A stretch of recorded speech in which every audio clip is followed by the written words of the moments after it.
सुरेशजी चव्हाण के साहेब, सगळ्यांनी जोरदार टाळ्या वाजवायचा आहे। भारत माता की वंदे।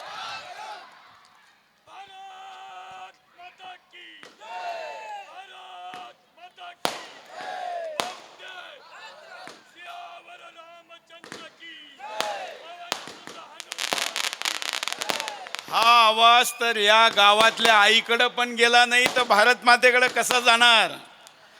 म्हणून त्या जोशामध्ये झालं पाहिजे, या पटाक्यापेक्षा जास्त आवाज आला पाहिजे। भारत माता की।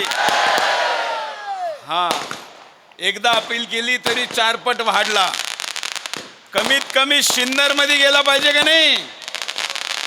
भारत माता की, गंगा माता की, गोदावरी माता की, वज्रेश्वरी माता की, गौ माता की, हिंदू सम्मेलन की।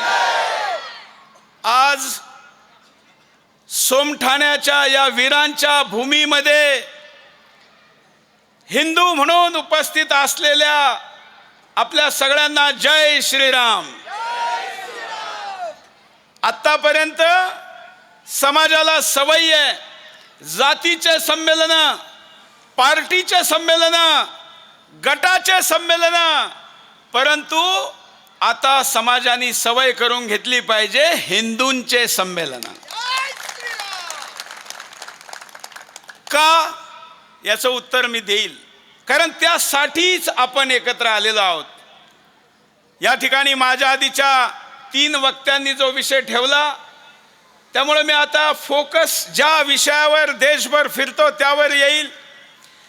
परंतु मीही असा विचार करीत होतो, जसं प्रास्ताविक करणाऱ्यांनी म्हणलं का आम्हाला सुरेश चव्हाणकेंची डेट भेटली, मीही असा विचार करीत होतो हो म्हटल्यानंतर का खरंच सोमठाण्याला मी कसं काय हो म्हणलो।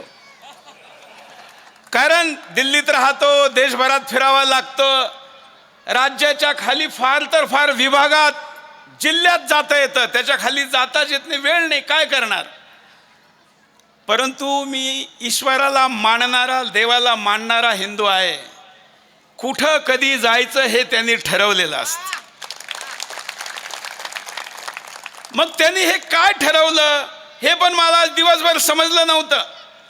मी म्हणत होतो बाळासाहेब महाराज खरातांना, बाकी जपेजी पांगरकर पण त्यांनी खूप फॉलोअप केला या कार्यक्रमाचा, का खरंच आपण का चाललो, फक्त हिंदू संमेलनाला चाललो का।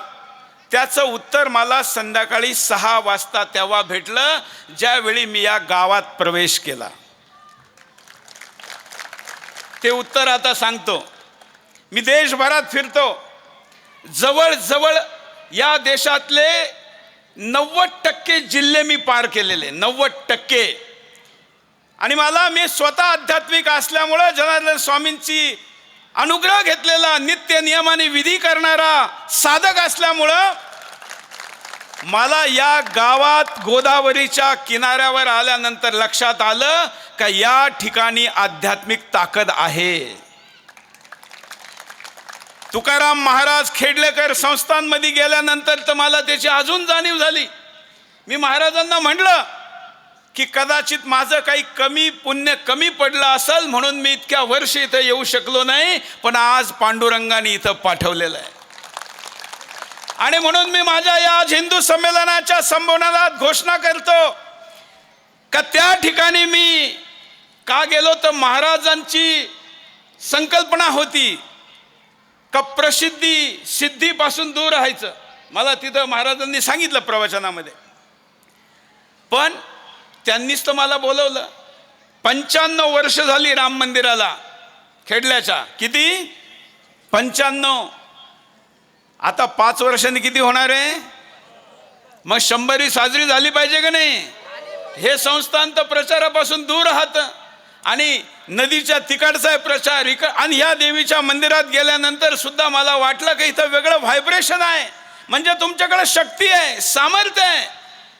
म्हणून आज आपण घोषणा करू का राम मंदिराची शताब्दी साजरी करण्यासाठी आपण एक राष्ट्रीय स्तरावरची समिती स्थापन करू आणि या देशातले सगळ्या प्रमुख लोकांना खेडल्याला आणू.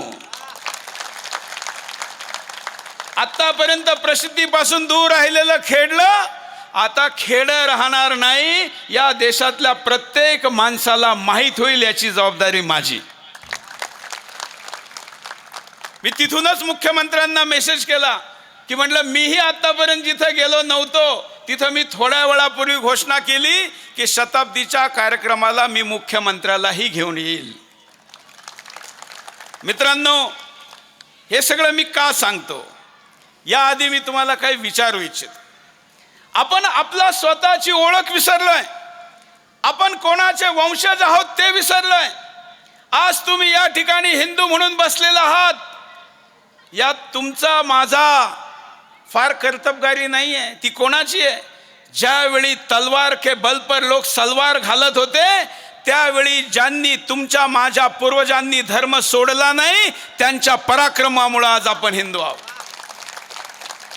आणि तुम्हाला ही आठवण का करून द्यायची आहे? सोमठाण्याच्या सिन्नर तालुक्याला ही आठवण का करून द्यायची आहे? नाव विचारतो. श्री माधवनाथ महाराज किती लोकांना माहिती आहे? 10 लोक पण नाहीये. कोण होते हो? सिन्नर तालुक्यातील पांगरी गावामध्ये खूप मोठे संत होऊन गेले, पण आता माहिती आहे का? नाही, काही वर्षात माहित नाहीये. दुसरं नाव हात वर करायचे ज्यांना माहिती आहे, अनंत लक्ष्मण कान्होरे. किती लोकांना माहिती आहे? पहा, हे का हिंदू संमेलन झालं याचं उत्तर याच्यात आहे. अनंत कान्होरे कोण हो? कान्होरेंच्या नावाने एक मैदान आहे नाशिकमध्ये, माहिती आहे ना? नाशिकचे एक क्रांतिकारी ज्यांनी 1909 मध्ये नाशिकचे कलेक्टर जॅक्सनला गोळ्या घातल्या, ते इंग्रजांचे अधिकारी होते. म्हणून कोणासाठी घातल्या? त्यांचं तर लग्न झालेलं नव्हतं. त्यांची पुढची पिढी सुखाने जगावी म्हणून हा कलेक्टर आणि सत्ता अडचणीची म्हणून त्यांनी गोळ्या घातल्या नाही. तुमचे माझे येणाऱ्या सगळ्या पिढी सुखरूप या देशात स्वतंत्र्यामध्ये राहावे म्हणून त्यांनी गोळ्या घातल्या होत्या. पण आपण त्यांना लक्षात ठेवलं का? नाही ठेवलं. अनंत कान्होरे सारखं नाव आपल्याला माहित नाही. कृष्णाजी गोपाळ कर्वे किती लोकांना माहिती आहे? 2, 3. विनायक रामचंद्र देशपांडे पुन्हा 5-7. हे सगळे मी सिन्नरचे नाव सांगतोय. किती लोकांना माहिती आहे का थोरले बाजीराव पेशवे यांचा जन्म या तालुक्यात झालेला आहे? कोण बाजीराव? ज्यांनी दिल्लीवर भगवा झेंडा लावला. तुम्हाला बाजीराव म्हटल्यानंतर दुसरं नाव मस्तानी आठवत असेल ना? कारण काय करणार, हे हा बॉलिवूड वाल्यांनी तुमच्या डोक्यात बाजीराव म्हणजे मस्तानी टाकला. ज्या योद्ध्याने सिन्नर तालुक्यात जन्मलेल्या ज्या योद्ध्याने 40 वर्षाच्या आयुष्यात 41 लढाया लढला आणि एकही लढाई नाही हारला. आपल्याला त्याच्या 41 लढाया नाही माहिती आहे. काय माहिती आहे? मस्तानी माहिती आहे. आज पुन्हा दुसरं नाव विचारतो. बाबाजी भोसले किती लोकांना माहिती आहे? हे तर अगदी शेजारचं नाव आहे. म्हणजे तुमच्या इथनं हाकेच्या अंतरावर वावी मालोजी राजे भोसले, विठोजी भोसले, शहाजी राजांचंही कुळ मूळ इथलं. हे मी का सांगतो? यासाठी सांगतो का या देशामधून इस्लामी आततायांना बाहेर पळवण्यात आणि या देशाला हिंदू ठेवण्यामध्ये ज्या भोसले परिवाराचं, छत्रपती शिवाजी महाराजांच्या परिवाराचं योगदान आहे, त्यांच्या सेनेमध्ये सगळ्यात जास्त योद्धे जर कुठले होते तर सोमठाणा खेडले या परिसरातले होते. मी ते 100 नावं घेऊन आलेलो आहे. मला तर वाटतं त्यातलं एकही नाव कोणी ओळखलं. सोमठाण्याचे नावं सुद्धा तुम्हाला माहित नाही. या तालुक्यातले नावं माहित नाही. कोणासाठी लढले ते बोलायचंय. माझ्या सभेत मी टीव्हीवर सुद्धा लोक माझ्याशी बोलतात, कोणासाठी लढले? तिकडं मावशी बहिणी कोणासाठी लढले? बोला ना, आमच्यासाठी. कोणासाठी लढले? कोणासाठी? मग आमच्यासाठी लढले तर आमच्या लक्षात आहे का? नाही. कारण आम्ही आता ठरवलं का आम्हाला काय पाहिजे, घरामध्ये छोटी टीव्ही असेल तर मोठी झाली पाहिजे, 2 रूमचं घर असेल तर 4 रूमचं झालं पाहिजे, 2 एकर शेती असेल तर 4 एकर झाली पाहिजे, 2 व्हीलर असेल तर 4 व्हीलर झाली पाहिजे. हे आपलं टार्गेट आहे. हेच टार्गेट जर शिवाजी महाराजांनी ठेवलं असतं तर त्या काळच्या आदिलशाही, कुतुबशाही या सगळ्यांशी समझोता केला असतं तर जास्त मिळालं असतं. संभाजी महाराजांनी औरंगजेबाने संभाजी महाराजांना म्हणलंच होतं ना की मी सगळं दक्षिण जिंकून आलेलो आहे, या हिंदुस्थानाचा बादशाह व्हायचंय, आणि त्यात सगळ्यात मोठी अडचण मराठे आहे. मराठ्यांनी जिंकून जिंकून किती प्रदेश जिंकलेला आहे. मी पूर्ण दक्षिण देतो, बऱ्हाणपूर पर्यंतचा पश्चिम भारत देतो, फक्त इस्लाम कबूल करा आणि मी दिल्लीला जाऊन बादशाहच्या खुर्चीवर बसतो. संभाजी महाराजांनी केलं का हो कबूल? म्हणजे शहाजी महाराजांनी सुरू केलेली लढाई तशी तर आधीच चालू झालेली होती, पण शहाजी महाराज, शिवाजी महाराज, संभाजी महाराज पकडे जाणेपर्यंत जेवढा प्रदेश जिंकलेला होता त्याच्या 16 पट जास्त क्षेत्र मिळत होतं. किती दिलं का? नाही. पर फक्त तेवढंच नाही, त्यांचं काय केलं? आता छावा फिल्म आली होती, आपण पाहिलं असेल. किती लोकांनी पाहिली हो छावा फिल्म? निदान असे पिक्चर तरी पहा, नाहीतर बाजीराव म्हणल्यानंतर मस्तानी आठवणारे पाहता. संभाजी महाराजांना त्यांनी सांगितलं का मुलगी देतो, संपत्ती देतो, सत्ता देतो. घेतली नाही. बदल्यात औरंगजेबाने काय काय घेतलं? 39 दिवस डोळे घेतले, केस घेतली, हाताची नख घेतली, बोट तोडली, पाय तोडले, जीभ तोडली, दात तोडले, डोळ्यांमध्ये गरम केलेल्या सळाया टाकल्या. या प्रत्येक कृत्यामध्ये त्याचे जल्लाद संभाजी महाराजांना विचारित होते का इस्लाम कबूल करणार का? आणि संभाजी महाराज काय म्हणत होते? हिंदू धर्म सोडणार नाही, इस्लाम कबूल करणार नाही. हे इतिहासातलं सगळ्यांना माहिती आहे. का सांगतो? अहो, कोणासाठी केलं त्यांनी हे? कोणासाठी? आता तर तुम्हाला बोलायला सांगितलं. कोणासाठी? कोणासाठी? आमच्यासाठी केलं. आम्हाला माहित नाही. आम्हाला जर आज विचारलं, आज औरंगजेब जर भेटला एखाद्या हिंदूला तर तो काय करील? काय करेल? असेच आजकाल औरंगजेबाच्या अवलादी त्या हैदराबादचे 2 नमक हराम आहे ना, लांडे ओवेसी, ते महाराष्ट्रात येत आहे. आणि महाराष्ट्रात मराठी माणसं MIM मध्ये जात आहे. मुसलमान जातील ते तर चला थोड्या वेळासाठी मी समजू शकतो, परंतु मराठी माणसं सुद्धा MIM मध्ये आहे. ही राजकीय मुद्दा नाही आहे, ही पॉलिटिकल पार्टी नाही आहे. आम्ही तर कुठल्या पार्टीचे नाही आहोत. आमची एकच पार्टी येतो म्हणजे भगवा झेंडा. आणि मी तर माझ्या चॅनल वरून BJP वाल्यांनी जरी चूक केली तर त्यांना सुद्धा सोडित नाही, तुम्हाला माहिती आहे. त्यामुळे आमच्यासाठी धर्म आहे. संभाजी महाराजांच्या बलिदानाला विसरलेला हिंदू म्हणून जन्माला आला असेल, पण हिंदू म्हणून मरणार नाही. हे पाप करू नका. फक्त इतिहास ऐकायचा नसतो, इतिहास आत्मसात करायचा असतो आणि योग्य वेळी त्या इतिहासाला जीवनात अंगीकारायचं असतं. आणि ती वेळ तुमच्यावर आलेली आहे. 2026 मध्ये यावेळी ज्याचं कोणाचं वय 15 वर्षापासून 50 वर्षापर्यंत आहे त्यांना पुन्हा इतिहास घडवायची वेळ आलेली आहे. काय आलेली आहे माहिती आहे तुम्हाला? हिंदुस्थानाचं फक्त एकूण 18 वर्षामध्ये, कारण मागच्या वर्षापर्यंत मी 19 म्हणत होतो, आता 26 चालू आहे. फक्त 18 वर्षामध्ये हिंदुस्थानात हिंदू अल्पसंख्याक होणार. म्हणजे कोणत्याही दुसऱ्या धर्मापेक्षा मजहबपेक्षा कमी होणार. आता सगळे म्हणतील आमच्याकडे तर आम्ही भरपूर आहोत. सोमठाण्यात किती हिंदू आहे, सिन्नरमध्ये किती हिंदू आहे, यावर देशाचं भविष्य ठरणार आहे का? कशावर ठरणार आहे? संपूर्ण हिंदुस्थानात किती आहे त्यात आपला हिस्सा आहे, तो आपला वाटा आपण केला पाहिजे. पण फक्त 18 वर्षामध्ये हिंदू अल्पसंख्याक होणार. दिल्लीच्या गादीवर कोणी हिंदू प्रधानमंत्री बसू शकणार नाही. या देशामध्ये फक्त 10 वर्षामध्ये 200 खासदार मुसलमान होणार, फक्त 10 वर्षात. तुमचं नाशिकचं उदाहरण देतो.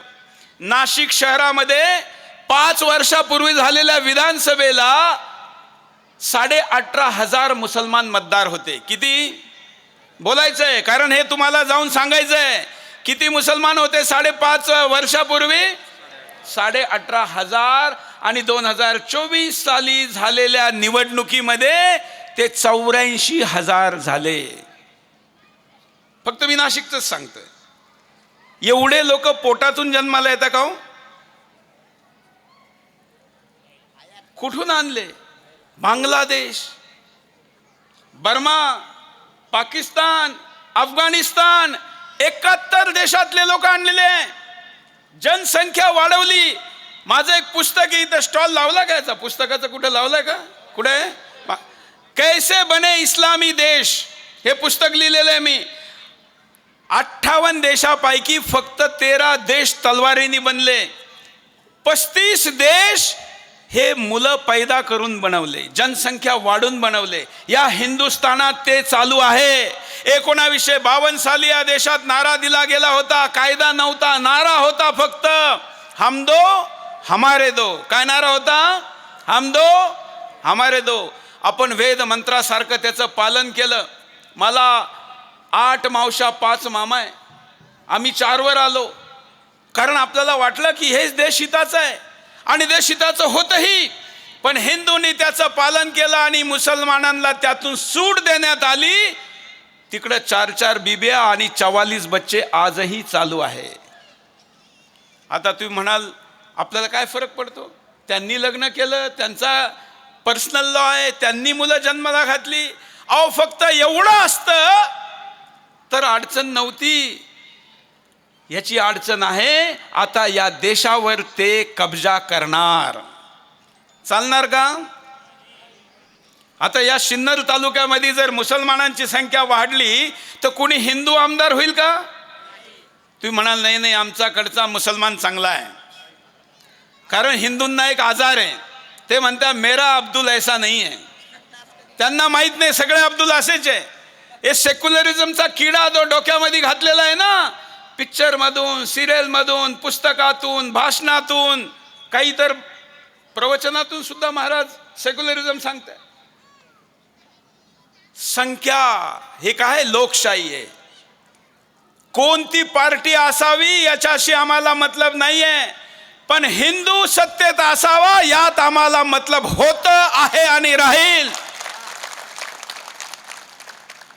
कुणी नेत्यासाठी नाही, पुढच्या 100-500 वर्षाच्या विचारातून हे मी मांडतोय. मित्रांनो, जर हिंदूच राहिला नाही तर हिंदू सत्तेत येणार नाही. मग अनेक काही पत्रकार आहे दिल्लीमध्ये असे बसणारे, ते म्हणतात काय फरक पडेल जर मुसलमान वाढला तर? त्याला मी सांगू इच्छितो, असाच विचार केला होता ढाक्यातल्या हिंदूंनी. ढाका म्हणजे कुठला? बांगलादेश. आधी काय होता? हिंदुस्तान. ढाक्यातल्या हिंदूंनी म्हटलं की आम्ही तर मखमल, आपल्याकडे मखमल म्हणतात, ती बनवतो. ह्या अंगठीमधून पूर्ण साडी निघून जाती, तिची घडी घातली तर काडीच्या पेटीत बसती. जगातल्या सगळ्या मार्केटवर ढाक्यातल्या हिंदूंचा कब्जा होता. पण हिंदू घटला, मुसलमान वाढला. आता ते हिंदुस्थानात आहे का? नाही. सगळ्यात जास्त श्रीमंत क्षेत्र हिंदुस्थानातलं होतं, पश्चिम हिंदुस्थान. आज त्याचं नाव काय आहे? काय? पाकिस्तान. तो काय होता? पश्चिम हिंदुस्थान. म्हणजे कोणाचा होता? कोणाचा होता? अहो म्हणजे कोणाचा? आमचा ना. आपला ना, मग हा देश वेगळा झाला. तो फक्त भारत नावाच्या देशाची जमीन नाही तुटल्या गेली, तुमच्या माझ्या पूर्वजांनी बलिदान देऊन वाचवलेली जमीन तुटल्या गेली. स्वतःच्या जमिनीला भावानी नांगर जरी लावला तरी काय करता हो? हे तर काय मला सांगायची गरज नाही, याच्यात तुम्ही एक्सपर्ट आहे. हे तुमचा दोष नाही, हा सगळ्याच हिंदूंचा दोष. हा काय फक्त सिन्नर तालुका, नाशिक आणि महाराष्ट्राचाच नाही आहे, बंगालमध्ये पण हिंदू भावानी नांगर लावला तरी काय करणार? लगेच ती पळी काढणार आणि त्याच्या डोक्यात मारणार, भावाची जिरवणार. किती त्यांनी जमीन घेतली? फक्त फळी लावली, काही इंच जमीन घेतली तर आपण भावाला सुद्धा सोडित नाही. तो हिंदू हे विसरला का त्याच्याकडे त्याच्या पूर्वजांनी कमावलेल्या हिंदुस्थानाचा फक्त 33% हिस्सा आज आहे. किती आहे? फक्त 33%. पाकिस्तान कोणाचा? अफगाणिस्तान कोणाचा? बांगलादेश कोणाचा? ब्रह्मदेश कोणाचा? श्रीलंका कोणाची? मी अगदी इराण ते इंडोनेशिया म्हणाल तर फक्त 9%. पण मी अगदी आत्ताचा सांगतो, आत्ताचा 100 वर्षापूर्वीचा, 100 पण नाही, अगदी 85 वर्षापूर्वीचा हिंदुस्थान सांगतो, जो एवढा होता त्यातला 33% आहे. म्हणजे आपण आपली जमीन वाचवतो पण देशाची जमीन वाचवतो का?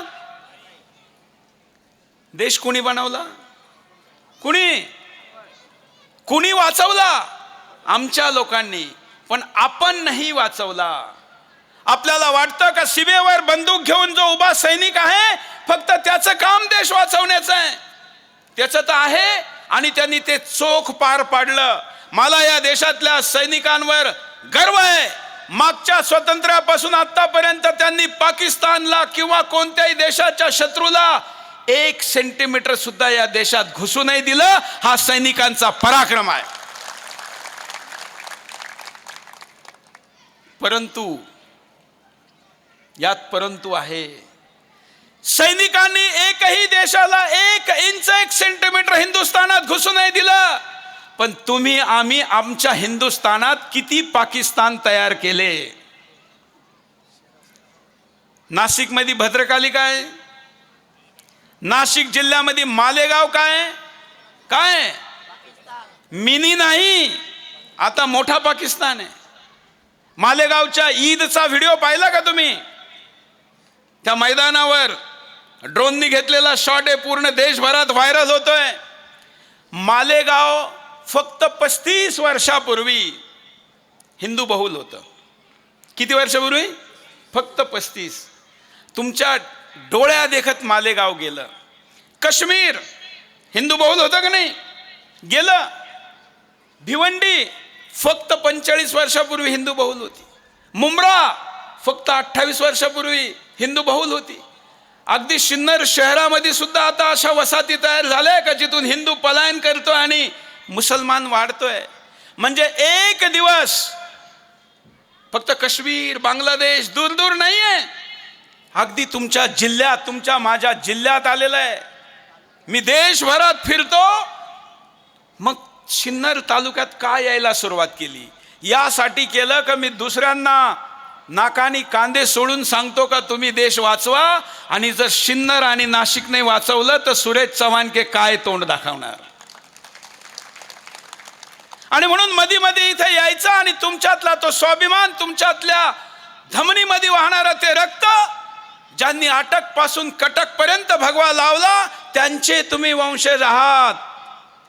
हे फक्त सकाळी उठून शेती केली, दिवसभर व्यापार केला आणि झोपले, एवढे तुम्ही नाही. हे एखाद्या 2 पिढीत झालं असल, परंतु तुम्ही त्या वाघाची औलाद आहात. जे काय करायचे? वाघाच्या जबड्यात घालून हात, हे सुद्धा बोलती नाही, विसरूनच गेले. अहो काय हे वाक्य पूर्ण? माझ्या मागं म्हणायचंय सगळ्यांनी, वाघाच्या जबड्यात घालून हात मोजिती. पुढं काय? मराठे म्हणजे फक्त जातीनी नाही, महाराष्ट्रात राहणारे सगळे. कोणासाठी म्हणलंय हो हे? कोणासाठी? आमच्या पूर्वजांसाठी. तुमच्यासाठी नका म्हणू. तुम्ही तर बकरीचे नाही मोजू शकत, कारण आपण ते कल्पनाच करीत नाही. पण तुमची ताकद त्यांना माहिती आहे. ज्यावेळी मी इथं यायचा कार्यक्रम जाहीर केला, मला पोलिसांनी परवा एक व्हॉट्सअपचा मेसेज दाखवला. त्या काहीतरी त्याचं अली मौला नावाचा ग्रुप आहे, त्या ग्रुपमध्ये लिहिलेलं आहे. काय लिहिलेलं आहे? किती लोकांनी पाहिला? मी विचारलं, त्यांनी सांगितलं अनेक लोकांना इंग्लिश येत नाही. अर्थात त्यांनी इंग्लिश नाही, सोनियाबाईच्या लँग्वेजमध्ये लिहिलेलं आहे. मी मेसेज वाचून दाखवतो. तुमची किंमत तुम्हाला माहीत नाही. तुम्ही जागू शकतात याच्यावर तुमचा भरोसा नाही. पुन्हा तुम्ही उभं राहू शकता आणि अटकपर्यंत भगवा लावू शकता, तुम्हाला माहीत नाही, शत्रूला माहिती आहे. त्यांनी लिहिलं, अली मौला ग्रुप, दुश्मने इस्लाम, सुरेश चौहान के शिन्नर आने वाला है, इसका विरोध करो. सोमठाने में 23 मार्च को 6 बजे इसका भाषण है. मालेगांव, औरंगाबाद, भद्रकाली से हमारे मुसलमान गांव गांव के मस्जिदों में जाकर मीटिंग कर रहे हैं. सभा के समय अचानक पहुंचकर सबक सिखाना है. हे जे आज एवढे सगळे पोलीस तुम्हाला दिसू राहिले ना, मला त्याची गरज नाही आहे, पण त्यांना माहिती आहे. हा मेसेज त्यांच्या व्हॉट्सअप ग्रुपवरचा आहे, स्क्रीनशॉट आहे, टाइम आहे, सगळं आहे. त्यांना माहिती आहे का सुरेश चव्हाण के सोमठाण्यात आला, सिन्नर तालुक्यात आला, आणि जर त्यांनी यांचं झोपलेलं रक्त जागवलं तर पुन्हा या हिंदुस्थानाला मुस्लिम स्थान बनवणं शक्य नाही. हवे महाराष्ट्राच्या रक्तात आहे, रक्तात. आणि बायोलॉजी असं सांगती का 7 पिढ्यामध्ये एक पिढी जरी जागी झाली तरी पुढच्या 7 पिढ्यांमध्ये पुन्हा तो संचार होतो. आणि आपल्या 7 पिढ्या झालेल्या नाहीये, कारण फक्त आपण मुसलमानांच्या विरुद्धच नाही लढलो, इंग्रजांच्या विरुद्ध सुद्धा लढण्यामध्ये सगळ्यात जास्त क्रांतिकारी जर कुठून होते तर भारतातल्या महाराष्ट्रातून होते. आजही तुम्ही पाहाल, इस्कॉनचे संन्यासी सगळ्यात जास्त महाराष्ट्रातले, जुना आखाड्याचे संन्यासी महाराष्ट्रातले, मोठे मोठे संत इथं सगळ्यात जास्त महाराष्ट्रातले, संघाचे प्रचारक जे लग्न करीत नाही सगळ्यात जास्त महाराष्ट्रातले. तुम्ही सेनेमध्ये सगळ्यात जास्त आपले. हे कसं काय हो? ते रक्तात आहे, रक्तात आहे. आपल्याला माहित नाही. वाघाची एक कथा आपण सगळ्यांनी ऐकली असेल का? एक वाघाचा छावा चुकून मेंढ्यांमध्ये गेला, शेळ्यांमध्ये गेला, तर तो काय करायला लागला? हे तर तुम्ही सहज करू शकता. करायचं नाहीये, पण वाघाचा छावा सुद्धा शेळ्यांमध्ये गेला तर मेव करतो. पण जर त्याला पाणी दाखवलं आणि त्याचं स्वतःचं चित्र दाखवलं आणि त्याला तो वाघ हे माहीत झालं तर तो डरकाळी फोडतो. ती तुम्ही फोडायची यासाठी मी इथं आलेलं, आणि तुम्ही ती फोडू शकता हा माझा विश्वास आहे. तुमचा आहे का? किती लोकांना आता वाटायला लागलो कुछ कर सकते हैं.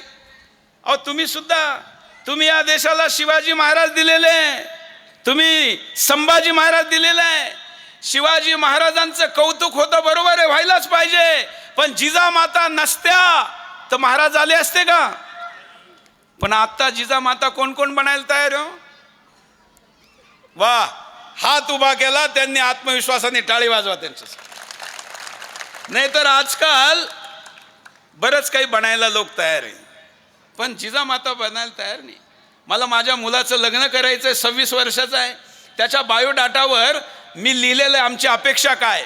तर मी लिहिलं की आम्हाला छत्रपती शिवाजी महाराजांना पुन्हा जन्म देऊ शकल आणि संस्कार करू शकल अशी सून पाहिजे.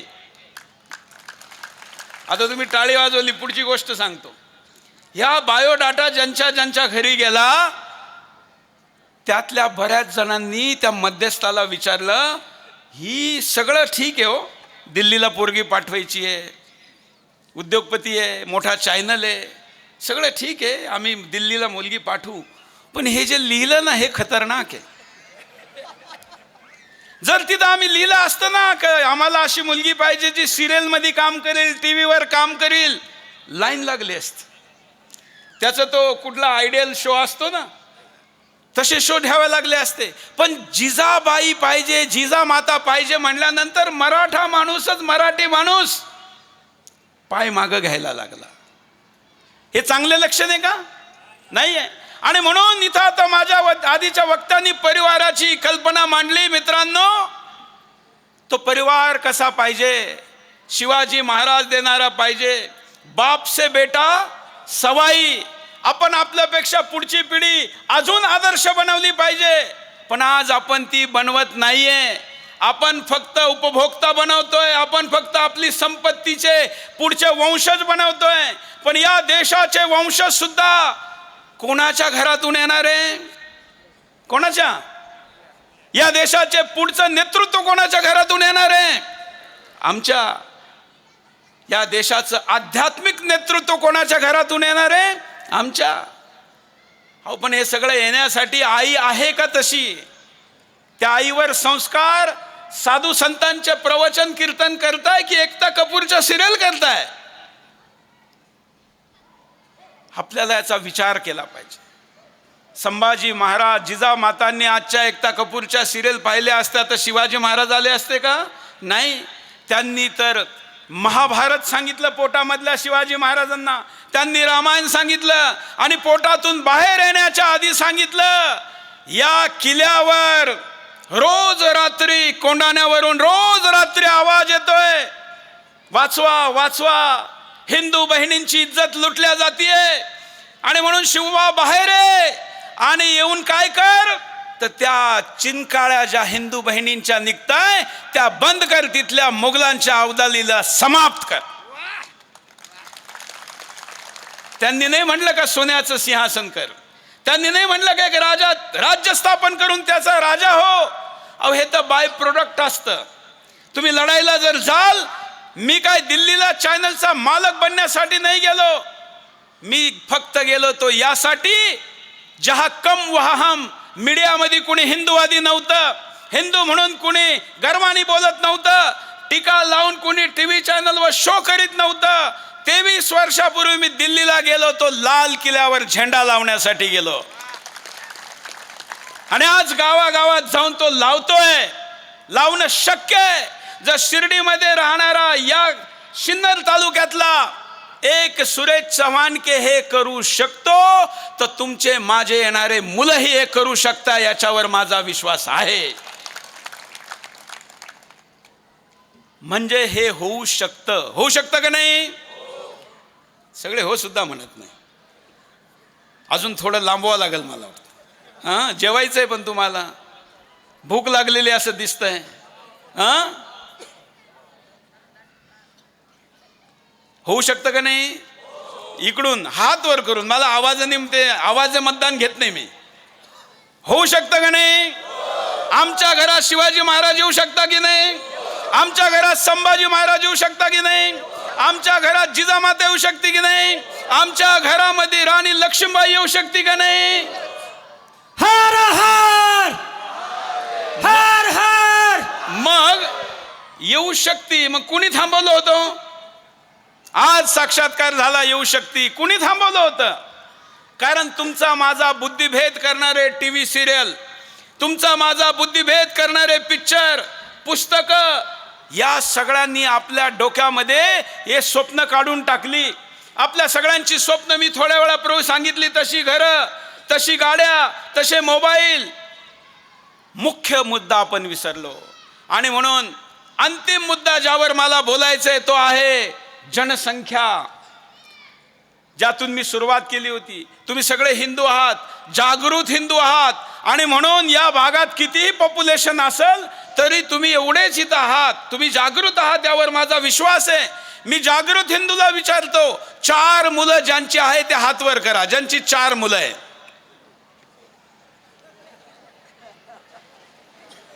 तुमची 4 आहे का? हा, 1 2 हा, पहा, हिंदू संमेलनामध्ये जागृत हिंदू जो म्हणतो का आम्ही शिवाजी महाराज आणू शकतो, त्यांच्यामध्ये 4 हिंदू ज्यांच्या घरात आहे, एकही हात वर उभा राहिला नाही. ही तुम्ही याची जास्त चिंता केली पाहिजे. 3 वाले किती हो? 3 वाले 25 एक असतील जास्तीत जास्त. 2 वाले, 1 वाले. आता याच्यापेक्षा खतरनाक विचारतो, ज्यांचे लग्न नाही झाले असे किती हात वर करावे? नाही, यासाठी विचारतो का मुलगी द्यायची व्यवस्था आहे माझ्याकडे? माझ्याकडे मुली आहे. मला माहिती ही सभा त्याशिवाय संपणार नाही. मुली आहे, रोजगाराची पण उत्तर आहे, तुमच्या शेतीमालाला भावाचं पण उत्तर आहे, ते सगळं आहे. हे याच्या पुढचं आहे. हसले तुम्ही सगळे. मी थोड्या वेळापूर्वी गाडीत सुनीलजींना विचारलं होतं, पांगरकरांना विचारलं, म्हणलं नुसत्या पांगरीमध्ये, माझा जन्म पांगरीचा आहे, माझे मामा तिथले, ते काय पांगरीवाले पण आलेले. मी विचारलं, म्हणलं नुसत्या पांगरीत किती मुलं असतील ज्यांचं लग्न झालेलं नाही? त्यांनी सांगितलं 30% मुलं असतील ज्यांचं लग्न झालेलं नाही. सोमठाण्यात किती असतील? असेल ना एवढे 30-40%. 40% 40% असे आहेत ज्यांना, म्हणजे हे मी पुढच्या सभेत येईल त्यावेळी तर मला एक सुद्धा हात करायला किती राहतील? 40% हिंदूंचे जर लग्नच झाले नाही तर तो मुलांना जन्माला घालणार कसा? आपले लग्न होत नाही, झाले तर उशिरा होतात, झाले तरी मुलं होऊ देत नाही. माझ्या बरोबर एक शाळेमध्ये शिर्डीला शिकताना एक मुसलमान होता, त्यांनी 10वीला असताना लग्न केलं होतं. आता मी माझ्या मुलाच्या साठी मुलगी शोधतोय, त्याचा नातू लग्नाला आलेला आहे. म्हणजे हिंदूंच्या 2 पिढ्यांमध्ये मुसलमानांच्या 3 पिढ्या वाढतात. किती? 2 मध्ये 3. ही जुनी आकडा आहे. माझ्या बरोबर ज्यांचा 1972चा जन्म असेल त्यांच्यासाठीचा आकडा आहे. आता तर अशी स्थिती आहे का जर 40% लग्न होत नसतील, आणि हा आकडा तुमच्याकडे अशी स्थिती आहे, पाणी आहे, सगळं आहे, तरी असती मराठवाड्यात काय स्थिती असेल, विदर्भात काय असेल, झारखंडमध्ये असेल, ओडिशात काय स्थिती असेल? विचार करा. आज सुपीक भागात ही स्थिती आहे. म्हणजे 2026 नंतरच्या पिढीमध्ये हिंदूंची 1 पिढी आणि मुसलमानांच्या 25 पिढी होतील. आता हे मी सुरेश चव्हाणके काहीतरी सांगतोय, मुळात मी संपादक आहे, पत्रकार आहे, पण चला माझं सोडून द्या, कारण अनेक लोकांना, मुसलमानांना माझे आकडे पटणार नाही, काही सेक्युलर पत्रकारांना पटणार नाही. तर मी सांगतो, पीयू रिसर्च सेंटर नावाची एक संस्था आहे. आजकाल तर AI जमाना आहे, तुम्ही गुगल किंवा ChatGPTला विचारू शकता, जमिनीला विचारू शकता. पीयू रिसर्च सेंटर ही सांगते की 18 वर्षात हिंदू अल्पसंख्याक होईल भारतामध्ये. त्या आकड्याच्या अनुसार फक्त किती वर्ष शिल्लक आहे? किती वर्ष? 18. पण ते पण अल्पसंख्याक व्हायला. पण मी माझं वेगळं गणित सांगतो. मी पण एक समाजशास्त्री आहे. आम्हाला शाळेमध्ये आमच्या शिक्षकांनी गणित शिकवताना एक प्रश्न विचारला, सगळ्यांनी विचारला. मी पण शाळेत होतो, मी पण जिल्हा परिषद शाळेत शिकलेलो आहे. खाली बसायचो आम्ही शिर्डीमध्ये. आजकाल तर सगळ्यांना पॉश शाळा पाहिजे, लाखो रुपये द्यायला तयार आहे, तिथं मिळतं काय माहीत नाही. शिक्षकांनी प्रश्न विचारला की एका झाडावर 100 पक्षी आहे, एक शिकारी आला, त्याने 1 गोळी मारली, 1 पक्षी मेला, शिल्लक किती राहिले? किती राहिले? सगळे मुलं काय उत्तर द्यायचे? 99 राहिले. गणिताचं उत्तर 99 आहे, पण समाजशास्त्राचं उत्तर आहे का 1 गोळी चालवली आणि 100 पक्षी उडून गेले. काश्मीरातून किती उडून गेले हो? पाकिस्तानातून, बांगलादेशातून, मालेगावातून, भिवंडीतून, मुंब्रातून, बंगालमधून. अहो कुठून कुठून पळणार, कुठून कुठून पळणार. म्हणून 18 वर्ष जरी सांगत असले तरी मी त्याच्याशी सहमत नाही. माझं मत आहे का पुढचे 4-5 वर्ष फक्त हिंदूंच्या हातात आहे, आणि त्यामध्ये त्यांनी जर काही केलं पाहिजे तर पहिली गोष्ट स्वाभिमान निर्माण केला पाहिजे, दुसरी गोष्ट आत्मविश्वास निर्माण केला पाहिजे का आम्ही हिंदुस्थानाला पाकिस्तान होऊ देणार नाही, आणि तिसरं जनसंख्या वाढवली पाहिजे. आता 40% जिथं लग्न झाले नाही ते टाळ्या वाजू राहिले, हसू राहिले तुम्ही. समस्या आहे. तुम्ही हसताय, ज्याचं नाही झालं त्याला विचारा, तो रडत असेल. मित्रांनो, लक्षात घ्या, या देशात एक असा कायदा आला पाहिजे, हिंदू असो मुसलमान असो त्याला फक्त एकच लग्न करण्याचा अधिकार असला पाहिजे, 4-4 बायका करण्याचा कायदा बंद केला पाहिजे. सहमत आहेत का? त्यानंतर हिंदू असो मुसलमान असो मुलं किती जन्माला घालण्याचा कायदा केला पाहिजे? 2. पण आता तर आपण इतके घटलो का 2 करूनही होणार नाहीये. मग मी म्हणतो की या देशात मुसलमान किती पर्सेंटेज असावा याचा सिद्धांत भारतरत्न डॉक्टर बाबासाहेब आंबेडकरांच्या भाषेत झाला. तर त्यांनी म्हटलं होतं, शेवटचा मुसलमान जोपर्यंत पाकिस्तानला जात नाही आणि शेवटचा हिंदू जोपर्यंत हिंदुस्थानात येत नाही, मी विभाजन मानणार नाही. हे मी सावरकरांचं नाही सांगत आहे. कोणाचं सांगतोय? बाबासाहेबांचं. पण हे तुम्हाला कोणी सांगणार नाही, हे बाबासाहेबांनी म्हणलेलं आहे. बाबासाहेबांच्या वंशजांना ज्यावेळी मी विचारलं का असं म्हणलं का नाही, त्याने हो म्हणले तर होते. पण आत्ता त्यांनी जर म्हणलं त्यांच्या वर्तमान वंशजांनी, तर मग जय भीम जय मीमचं राजकारण चालणार नाही. पण म्हणले होते, सत्य आहे का नाही? होते. मित्रांनो, तिकडची संख्या कमी केली पाहिजे, इकडची वाढवली पाहिजे. म्हणून एक सिद्धांत मी ठेवला. भारताच्या आणि पाकिस्तानच्या विभाजनाच्या वेळी पाकिस्तान कशाच्या आधारावर दिला हो? धर्माच्या. माझा धर्म नाही, मुळात धर्म एकच आहे, तो म्हणजे सनातन हिंदू धर्म. इस्लाम हा धर्म नाही, तो पंथ आहे, मजहब आहे. ख्रिश्चनिटी रिलिजन आहे. त्यांनी स्वतःच कधी स्वतःला धर्म म्हणलेलं नाहीये, त्यांनी मजहब म्हणलेलं आहे आणि रिलिजन म्हणलेलं आहे. मग जर मजहबच्या नावाने मुसलमानच्या नावाने जर पाकिस्तान दिला, तर पुन्हा हिंदुस्तान मुसलमानांना देणार का? जरा दमाने म्हणा ना. तिकडे पाठीमाग आता फक्त महिलांनी म्हणायचं, हिंदुस्थानाचा पाकिस्तान होऊ देणार का? मला पण नाही ऐकायला. हिंदुस्थानाचा पाकिस्तान होऊ देणार का? अहो पण तो कसा नाही होऊ देणार? संख्या जर वाढली नाही तो होणार.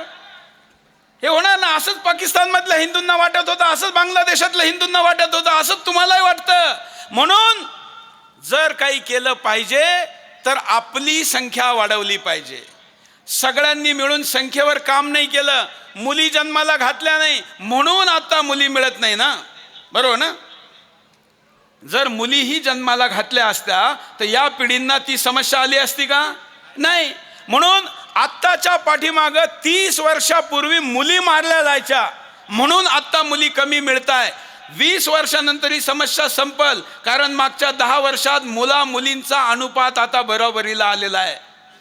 परंतु त्यातल्या अनेक मुली लव जिहादी घेऊन जातात, तुमच्या भागातूनही जातात. इथं सुद्धा प्रकरणं घडताय, सिन्नर सारख्या तालुक्यात घडताय. आत्ता पाठीमागं एक सिन्नरमध्ये एक मुलीचं प्रकरण बाहेर आलं होतं, मला नेमकं आता नाव आठवत नाही, खूप गाजलं होतं. म्हणजे एकच नाहीये, अशा अनेक प्रकरण आहे. मुळात मुलगी पळून जाऊच कशी शकते हो? कशी जाऊ शकते? तुमची माझी घरातली मुलगी जाऊ कशी शकते? ती यामुळे जाती कारण तिला तुम्ही कधी सांगितलं नाही का तू जिजाऊची औलाद आहे. तिला तुम्ही सेक्युलर केलं, तिला सांगितलं हा जो दाढी टोपीवाला आहे, मुसलमान दिसल्यानंतर तुमच्या तोंडातून पहिला शब्द काय निघतो? काय निघतो? भाईसाहेब ना. भावाला भाऊ नाही म्हणणार, पण मुसलमान दिसल्यानंतर हिंदू सगळ्यात आधी काय म्हणतो? तुमच्याकडे भाईसाहेबच म्हणते का? अहो तुमच्याकडेच नाही, सगळ्या देशात हेच म्हणतात. जो स्वतःच्या बहिणीचा भाऊ झाला नाही तो तुमचा होईल असं मानणं मूर्खता आहे.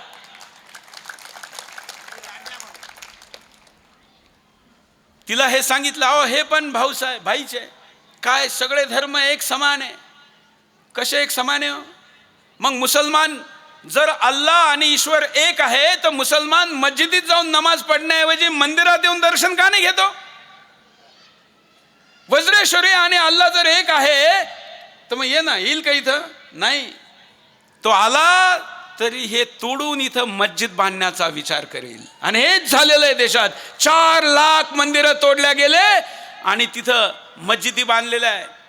म्हणून तुम्ही तुमच्या मुलींना हा जो सेक्युलरिझम शिकवलाय ना, त्यामुळं त्या लव जिहादच्या शिकार होत आहे. ज्या मुली लव जिहादच्या शिकार झाल्या, जरा तुम्ही त्यांची कथा वाचा. त्यांना लग्न केल्यानंतर 3-4 वर्ष काय, दर वर्षाला एक या स्पीडनी मुलं जन्माला घातली जातात. त्याच्यानंतर कारण एकनी भागतं का त्यांचं, मग दुसरी, मग तलाक, आणि तलाक दिल्यानंतर पुन्हा त्या बाईशी जर लग्न करायचं असेल तर तिला तिच्या, आता तुम्ही आया बहिणी माझ्या समोर बसलेल्या आहे, पण डॉक्टरला खरं सांगावं लागतं, शब्दप्रयोग वाईट आहे पण तो तुम्हाला ऐकला पाहिजे, कारण तुमच्या मुली गेल्या नाही पाहिजे. जर मुसलमान बाईला तलाक दिला आणि पुन्हा त्याच नवऱ्याबरोबर राहायचं असेल तर तिला दुसऱ्या मुसलमानाबरोबर एक रात्र शारीरिक संबंध ठेवावे लागतात, त्याच्याशिवाय ती परत येऊ शकत नाही. याला हलाला म्हणतात. हे होतं, तिकडं चालतं. तुमच्या माझ्या मुलीचं हे होऊ देणार का? मुळात ती गेली नाही पाहिजे, पण गेल्यानंतर हे होतं.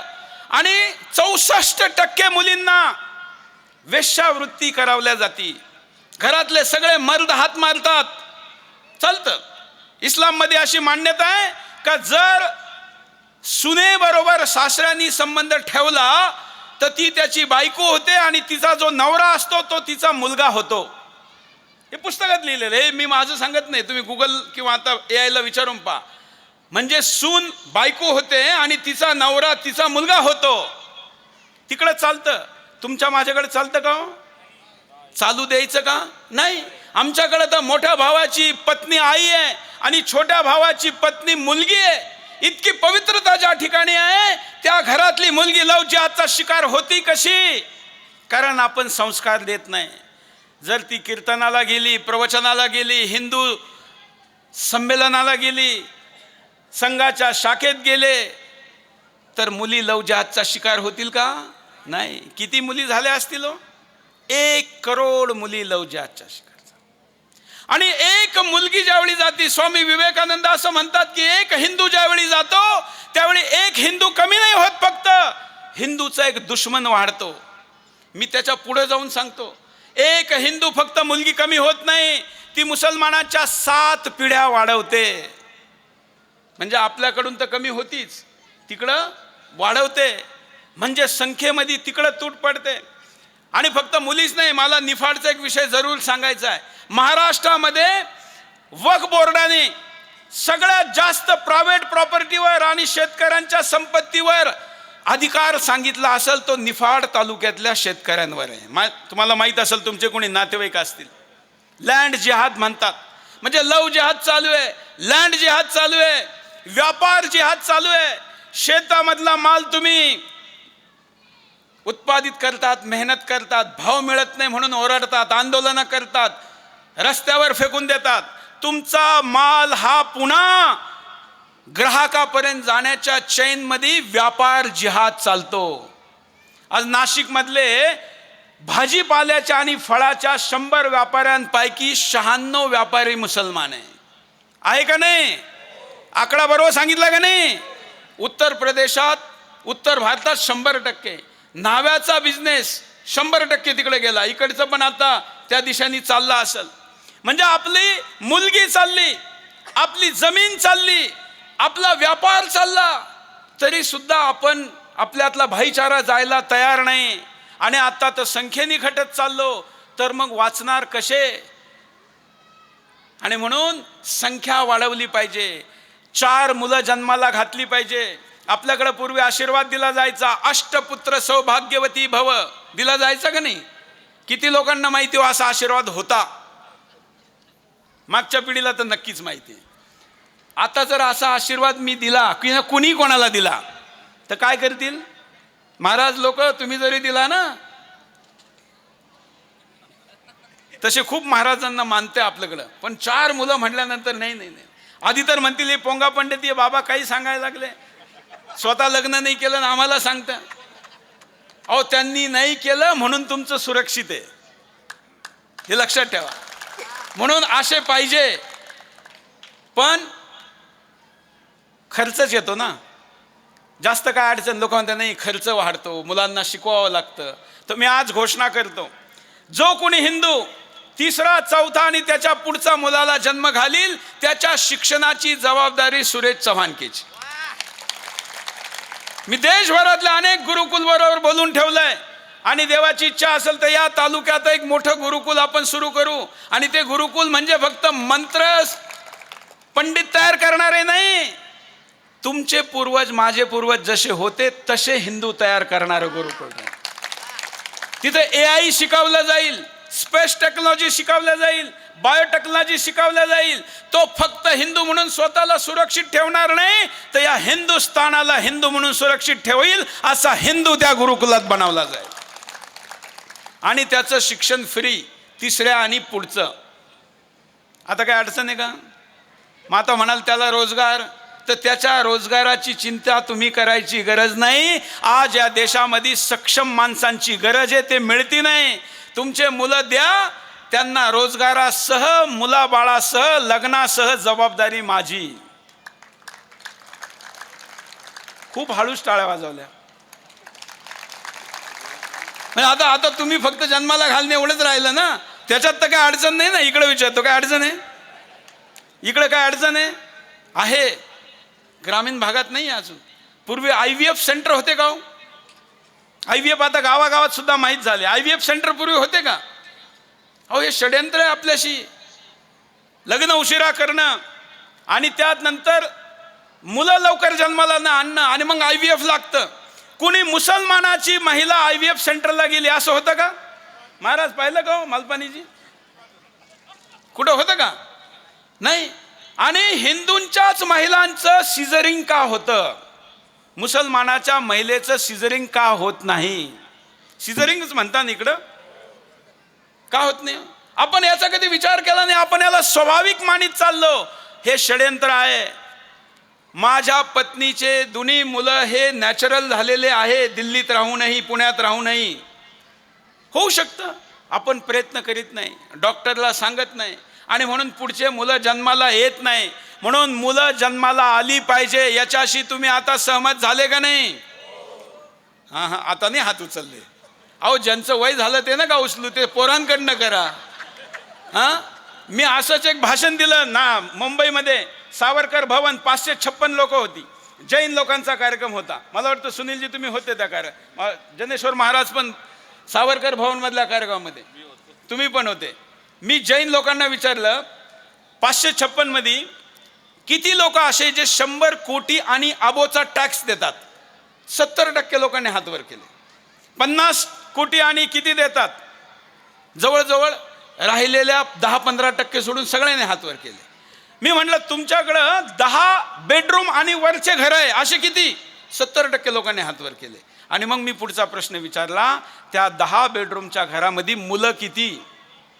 तर या देशाचा सगळ्यात जास्त टॅक्स देणारा जैन सगळ्यात कमी मुलं जन्माला घालतो. मग तिथे एक व्यापारी उभे राहिले आणि त्यांना मी उदाहरण दिलं का मिझोराम मधला चर्चवाले ईसाई काय करतात का, जर तुम्ही 2 पेक्षा जास्त मुलं जन्माला घातले तर प्रत्येक मुलाच्या नावानी 4 लाख रुपयाची FD करून देतात. हे मी उदाहरण दिल्यानंतर एक जैन उद्योगपती उभे राहिले आणि त्यांनी सांगितलं, सुरेशजी 4 कोटी माझ्याकडून, जो कोणी गरीब जैन मुलं जन्माला घालील त्याच्या प्रत्येक एक मुलासाठी 4 लाख रुपये मी अकाउंटला टाकेल. एक जण उभा राहिला 2 कोटी, एक जण उभा राहिला 1 कोटी 50 लाख, तिची तिथं 10 कोटी रुपये गोळा झाले. आता मी नोएडामध्ये हे भाषण केलं तर एक गुप्ता नावाचे व्यक्ती होते. ते वय झालं, हार्ट अटॅक आला म्हणून हॉस्पिटलमधून घरी येऊन आता एक रजिस्ट्री करायला चालले होते. आपल्याला काय म्हणतात त्याच्याकडं, पुढच्या पिढीला देण्यासाठी वसियतनामा करायला चालले होते का पुढच्या पिढीला द्यायचं. एकच मुलगा होता आणि 150 कोटी रुपयाची संपत्ती होती. वसियतनामा करायला चालले होते का नंतर कुणी कब्जा करू नये वगैरे वगैरे वगैरे. माझं भाषण ऐकल्यानंतर ते मला येऊन भेटले आणि म्हणले, सुरेशजी आता मी कचेरीत नाही जाणार, आधी घरी जाणार आणि मुलाला सांगणार की अजून 2 मुलं दिली तर ही संपत्ती तुला द्या. त्यामुळे ज्यांचं वय निघून गेलं त्यांनी पुढच्याला सांगा बाबा हे तरच देणार जर 2 मुलं अजून देणार, कारण तरच ते सुरक्षित राहणार. हसण्याचा भाग नाही. तुम्ही मी गेल्यानंतर गंभीरतेने विचार करा आणि तुम्हाला पुन्हा हा वर्तमान हेच सांगल का तरच भविष्य सुरक्षित आहे जर हिंदू राहिला. आणि म्हणून आजच्या या सभेमध्ये मी जे काही बोललो त्यातला बराचसा हिस्सा आज समजल, काही हिस्सा उद्या परवा समजल, काही हिस्सा उशिरा समजल. पण जर उशीर झाला तर पुढची पिढी माफ करणार नाही.